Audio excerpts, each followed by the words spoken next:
La planète est toujours menacée par ces émeutes de la faim parce que, en fait, s'il y a une envolée des prix, les importations deviennent inaccessibles pour les pauvres. Donc les émeutes de la faim, c'est d'abord un problème d'accès par les populations les plus pauvres des villes des pays en développement. Et c'est ça, si on n'arrive pas à réguler, disons, les envolées des prix au-delà d'un certain seuil, on peut avoir des émeutes de la faim. Alors, la régulation n'est pas suffisante. D'abord, c'est très difficile, la régulation. Donc, il y a quelques méthodes.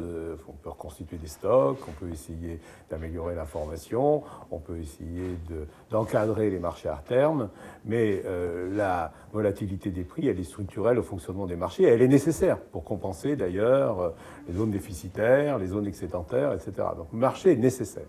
Mais, effectivement, il y a des grandes zones qui sont très structurellement déficitaires. Et si elles sont dépendantes trop massivement des importations, elles ne pourront, quelle que soit la régulation des prix, elles seront menacées par des importations trop chères. Donc la question, c'est pas le traitement de la volatilité n'est qu'une partie de la solution.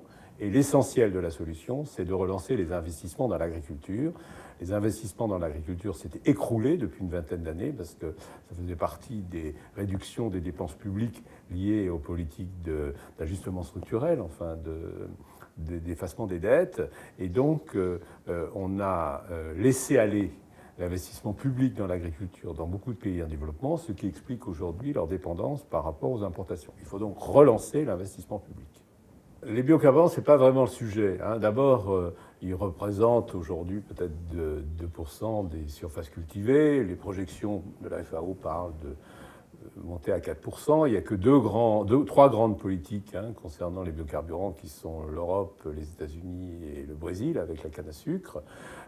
Donc, il n'y a pas de problème en fait. On a à la fois des superficies, on a des marges de progrès qui permettent de satisfaire les besoins en carburant par les biocarburants. C'est quand même pas idiot d'utiliser des ressources renouvelables. On se souvient beaucoup des ressources énergétiques non renouvelables. Là, on a des ressources renouvelables, on peut le faire.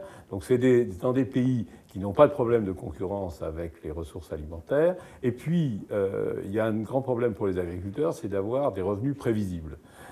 Or, les revenus prévisibles sont ceux qui rentrent dans une filière industrielle. Et les biocarburants ont le grand avantage d'avoir une filière industrielle, ce qui permet d'avoir une part des revenus des agriculteurs qui sont prévisibles.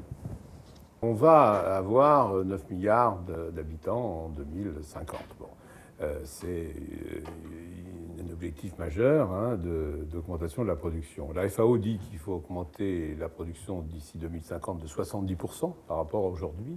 Ce qui est essentiel à savoir, c'est que cette augmentation, elle devra se faire à 90% par l'augmentation des rendements et elle devra se faire à 80% dans les pays en développement. Donc l'essentiel de la croissance démographique, elle va se faire dans le sud. C'est là où il y a aujourd'hui les déficits alimentaires. Il y a 1 milliard de personnes qui souffrent aujourd'hui d'insécurité alimentaire. Et donc là, il faut bien voir qu'il y a un effort considérable qui rejoint la notion de l'investissement dans l'agriculture pour arriver à augmenter la production par l'augmentation des rendements. Je rappelle qu'on a tout intérêt à ce qu'il n'y ait pas trop d'extension des surfaces cultivées. D'abord, il y a des zones qui manquent de terre, notamment en Asie. Et puis d'autre part, si on veut préserver les ressources naturelles, il vaut mieux éviter des déforestations massives. Donc c'est bien sur les surfaces cultivées, par une augmentation des rendements, que se trouvera la solution. Alors, la question de l'intensification est assez centrale, puis très débattue aujourd'hui dans nos sociétés. Nous rejetons l'agriculture productiviste, qui a peut-être eu des excès, notamment en Europe. Mais c'est une nouvelle façon à l'Occident d'imposer sa domination intellectuelle, de bloquer l'intensification dans les pays du Sud. Or, vraiment, il faut rappeler les différences. En Afrique subsaharienne, les rendements céréaliers moyens sont de 10 quintaux. Les nôtres sont entre 70 et 100 quintaux. Donc il y a une marge de manœuvre qui leur est due. Il faut qu'ils puissent augmenter leur productivité. C'est leur meilleure façon de préserver les ressources naturelles. Hein, et en utilisant les technologies disponibles, il ne faut pas avoir peur de le dire, avec des engrais, des semences améliorées et de l'eau. Donc l'intensification, ce n'est pas un mot tabou. Moi, je défends le droit à l'intensification des pays en développement. Et je crois qu'il faut se rallier à cette idée d'intensification écologique, à condition que on ne déporte pas, on ne déséquilibre pas la notion du côté de l'écologie, que ce soit équilibré, c'est-à-dire qu'il faut effectivement veiller à l'impact environnemental de l'intensification, il faut qu'elle soit responsable, mais il faut intensifier.